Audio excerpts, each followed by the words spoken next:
Assalamualaikum warahmatullahi wabarakatuh. Eh, Selamat jumpa di pertemuan ke-6 ya, untuk materi tentang dari transformasi budaya. Nah, eh, hari ini kita akan membahas tentang proses transformasi budaya itu seperti apa. Nah, eh, teori transformasi budaya itu menjadi penting di akhir abad-abad 20 ini, terutama setelah isu revolusi informasi dan globalisasi ya, di mana tidak henti-hentinya dikaji oleh begitu banyak bidang ilmu, kemudian masyarakat bergugah oleh pendapat-pendapat bahwa perubahan-perubahan di masa sekarang itu memiliki keterkaitan dengan proses transformasi yang terjadi pada masa lampau, terutama terjadinya peradaban gelombang ketiga yang kemudian amat populer pada tahun 1970 sampai 1990. Jadi di mana transformasi budaya pada waktu itu terjadi sangat besar-besaran ya, budaya-budaya dari berbagai negara atau dari berpenjuru mulai bisa diadaptasi dan masuk ke berbagai tempat ataupun negara. Kemudian kita masuk ke presentasi ya, transformasi budaya. Nah, model transformasi budaya merupakan pengamatan ataupun pengkajian terhadap perubahan dan pergeseran fenomena kalau di dalam bidang kita ya, bidang desain, dalam satu rentang waktu tertentu. Jadi seperti yang saya sebutkan sebelumnya di materi saya, ada era Hindu-Buddha, era Islam, kemudian kolonial, dan seterusnya. Nah, itu fenomena desain yang ada dalam satu rentang waktu itu diamati dan dikaji lagi. Bagaimana sih keterkaitannya terhadap transformasi budaya ataupun hasil dari budaya sekarang, itu kaitannya apa. Jadi asal-usulnya nanti kita bisa ketahui sehingga bisa terjadi seperti ini. Kemudian secara umum transformasi budaya diawali oleh adanya unsur-unsur keterbukaan, baik yang dipaksakan ataupun karena karakter khas kebudayaan tertentu yang mudah menerima kehadiran kebudayaan asing tersebut. Nah, bisa saja kan yang dikatakan keterpaksaan, kalau di zaman kolonial kan kita kan memang dipaksa untuk mengikuti kebudayaan dari zaman penjajahnya, dari siapa si penjajahnya. Misal di zaman kolonial Belanda, kemudian zamannya Jepang, itu pasti ada unsur-unsur memaksa untuk mematuhi aturan-aturan dari penguasa terdahulu pada masa itu ya, maksudnya. Nah, di situ akan terlahir juga nanti kebudayaan-kebudayaan baru ataupun karakter dari khasnya kebudayaan kita itu memang sangat mudah menerima kehadiran kebudayaan asing, kemudian diadaptasi, kemudian diakulturasi, di bagaimana kita ambil bagusnya, kita sesuaikan dengan kebudayaan khas lokalnya itu sendiri. Nah, kata transformasi itu artinya perubahan bentuk. Jadi dari kata budaya itu adalah cara hidup yang berkembang dan dimiliki oleh sekelompok orang dan diwariskan turun-temurun untuk generasi ke generasi. Jadi secara kata, transformasi budaya adalah perubahan bentuk dari tatanan-tatanan yang sudah ada, dari nilai-nilai yang sudah ada, itu eh, terjadi perubahan pada tonggak-tonggaknya, pada serat-seratnya, sehingga di dalam transformasi budaya itu nanti akan ada pergeseran nilai, kemudian apa namanya proses sintesa dari budaya itu sendiri, kemudian ada inkulturasi, kemudian ada akulturasi, kemudian ada dialog budaya dari budaya pendatang atau bisa disebut kebudayaan donor terhadap kebudayaan lokalnya. Nah, di situ yang nanti menjadi pokok bahasan dari transformasi budaya.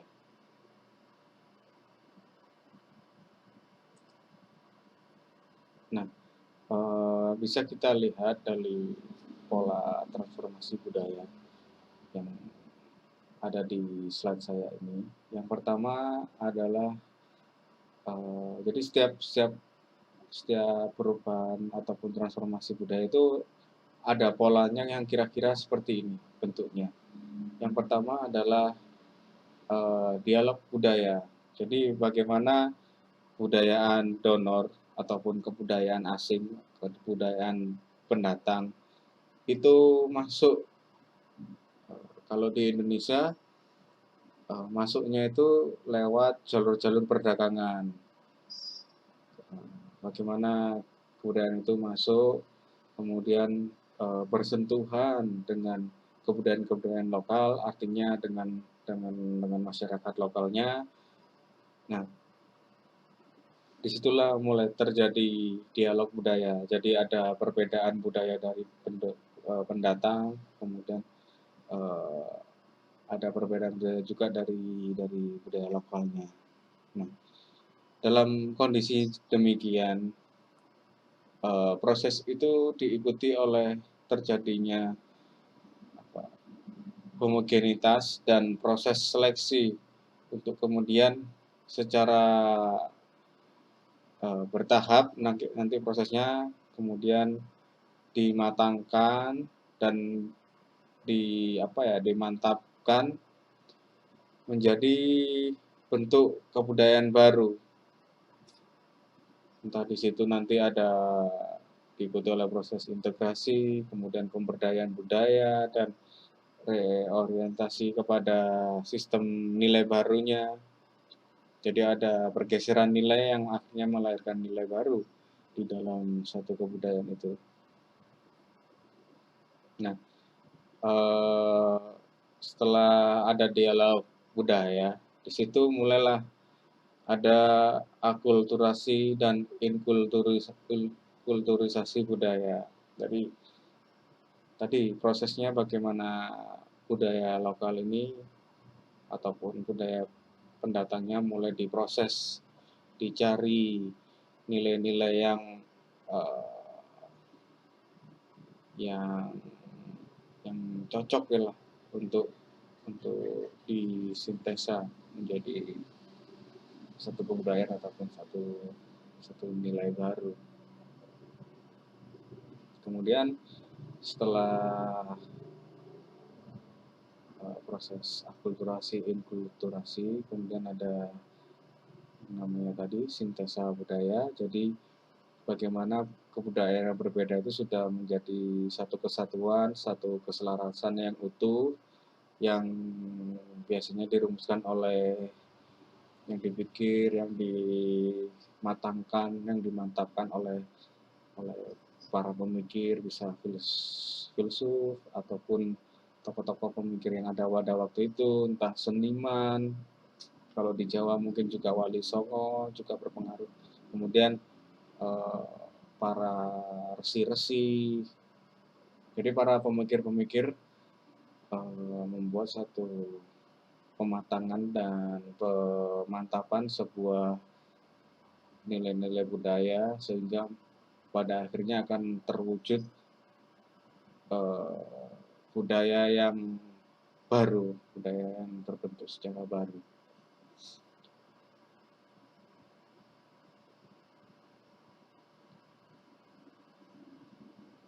Nah, secara ringkas, transformasi budaya secara umum dapat dipahami sebagai suatu perubahan yang terjadi di masyarakat ketika budaya yang menyangga peradaban suatu saat tidak dapat berfungsi sebagai penyangga kebudayaan yang tengah berlangsung, sehingga proses transformasi dapat diandaikan sebagai kondisi perubahan pada pilar budayanya dengan berbagai keanekaan dan kedalamannya. Jadi ketika pilar budaya ataupun penyangganya itu sudah dianggap tidak berfungsi, jadi sudah dianggap tidak relevan ya, dengan kondisi-kondisi pada masanya, maka itulah biasanya terjadi namanya proses transformasi budaya. Jadi ada perubahan bentuk dari kebudayaan lama menjadi satu kebudayaan baru. Oke, ini unsur-unsur penting yang uh, mempengaruhi terjadinya transformasi budaya ya.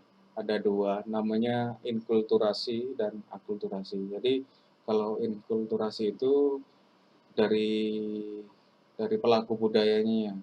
Jadi suatu upaya dari setiap pelaku kebudayaan untuk menyesuaikan diri terhadap perubahan kebudayaan yang terjadi. Jadi tidak ada proses campur tangan dari luar dirinya, dari luar pelaku kebudayaan, entah kebudayaan dari luar tidak. Jadi dia ada dari dalam dirinya, dari dalam setiap pelakunya terhadap eh, penyesuaian diri mereka kepada perubahan-perubahan kebudayaan yang terjadi. Jadi kalau ngomongin transformasi ini ya, kalau kulturasi ini ya kita bisa bilang seperti evolusi. Jadi di mana makhluk hidup itu harus berevolusi, bertransformasi sesuai keadaan sekarang untuk tetap bereksistensi terhadap kebudayaannya itu sendiri. Contohnya budaya memakai sarung yang dulunya itu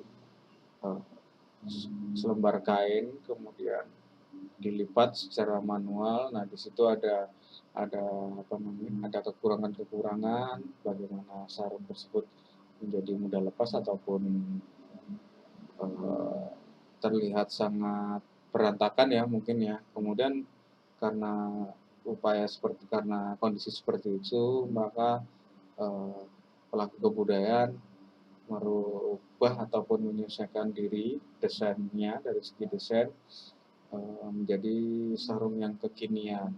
Jadi mereka tidak memakai lagi dengan teknik menggulung, jadi sudah dijahit sedemikian rupa sehingga lebih gampang makainya dan lebih nyaman memakainya daripada menggunakan sarung yang konvensional.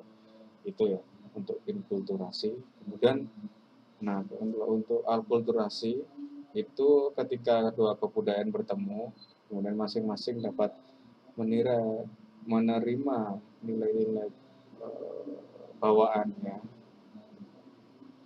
Kemudian proses bagaimana satu masyarakat itu dipengaruhi kebudayaan baik dari luar negeri ataupun dalam bentuk-bentuk usaha-usaha mencari budaya maupun nilai-nilai dan sikap baru terhadap budayanya. Nah, proses akulturasi yang utama, kalau yang inkulturasi mungkin tidak terjadi banyak banyak pertentangan, banyak permasalahan karena memang itu sifat dasar dari manusia ya, mereka berevolusi menyesuaikan diri dalam keadaan keadaan yang relevan pada zaman dia hidup. Nah, kalau di yang lebih dalamnya itu ada di proses akulturasinya. Nah, proses akulturasi yang utama adalah unsur diterimanya kebudayaan luar yang diolah ke dalam kebudayaan sendiri tanpa menyebabkan hilangnya kepribadian asal. Jadi akulturasi itu tidak semata-merta hilang kepribadian dari kebudayaan asalnya, tapi eh, yang disyadur, yang diolah itu disesuaikan dengan kebudayaan itu sendiri.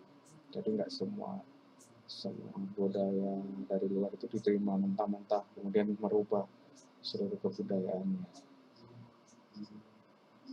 Nah, ada dua unsur kebudayaan yang sulit diterima dan mudah diterima. Yang sulit diterima itu kepada kepercayaan, ideologi, falsafah. Nah, itu memang sangat susah karena memang menjadi fondasi ataupun fundamental cara berpikir dari pelaku budayanya ya, kepercayaan, ideologi, falsafah. Ini sangat sulit dirubah karena ini sudah menjadi intinya pilar dia, pijakan dia dalam berpikir, dalam melangkah, dalam menjalani kehidupan. Jadi sangat fundamental dan memang sulit diterima hal-hal seperti ini yang terkait dengan ideologi kepercayaan, kemudian filsafat ataupun falsafah. Nah, untuk yang kebudayaan yang mudah diterima itu sifatnya kebendaan. Ya, desain rumah, desain baju, kemudian apa namanya, teknologi, karya seni, itu kan semua kebudayaan berupa benda ya. Ini lebih mudah diterima.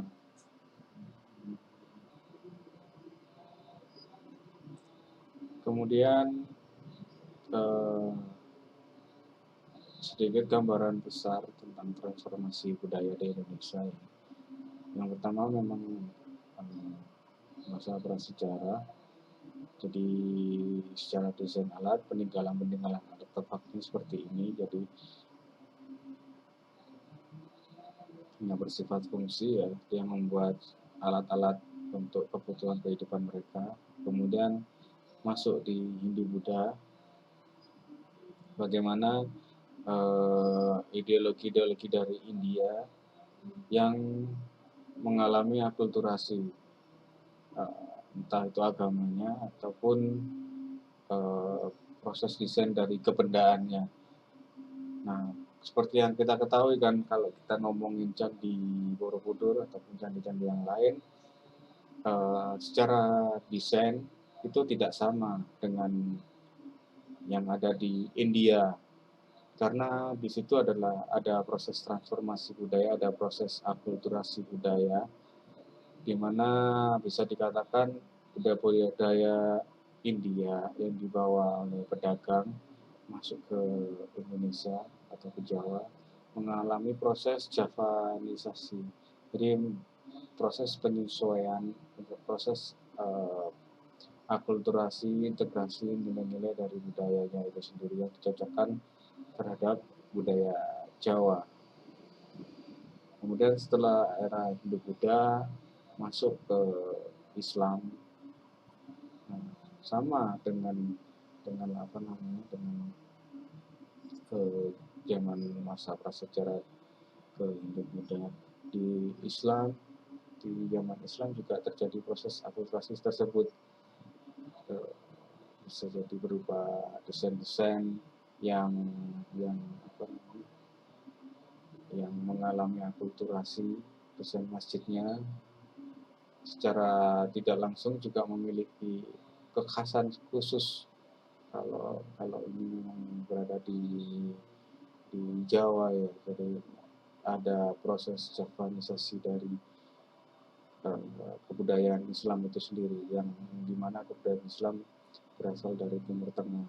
Sehingga ketika masuk ke Jawa, di situ